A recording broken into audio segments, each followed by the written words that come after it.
হঠাৎ করেই খবর এসে আমার দিদা নাকি হসপিটালে ভর্তি, তাকে দেখতে তো যেতেই হবে। তার আগে আমি এন্ট্রো মেনেছি। So hey guys, get to with me, আমি তোমাদের কুইন।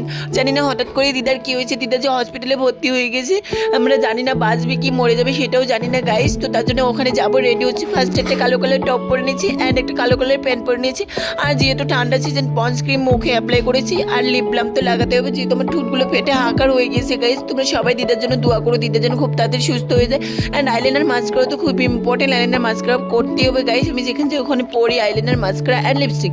আর লিপস্টিক খুব জরুরি, তার জন্য দেখো লিপস্টিক পরে নিয়েছি। লিপস্টিক পরে আমাকে কত কিউট লাগছে। আর যেহেতু আমি হসপিটাল যাবো, দিদাকে দেখতে একটু সাজুগুজু করে যেতেই হবে গাইস। যেহেতু মেকআপ করিনি, তারপর নাকে একটা নথ পরেছি আর কানে দুল পরে নিয়েছি।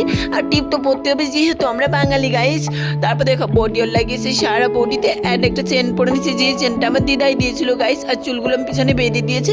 আর হাতে একটা ঘড়ি পরেছি, ঘড়ি তো পরতে হবে যেহেতু আমি হসপিটালে যাবো গাইস দিদাকে দেখতে। তারপর দেখো পিঙ্ক কালারের চটি পরেছি, চটি পরে আমি ফটো তুলছি। ফটো তো তুলতেই হবে বলো। তারপর দেখো পারফিউম ইউজ করি, সারা শরীরে পারফিউম তো লাগাতে হবে যেহেতু আমি হসপিটাল যাবো। তো পুরোপুরি রেডি হয়ে গেছি হসপিটাল যাওয়ার জন্য। সবাই like comment share and subscribe. Tata.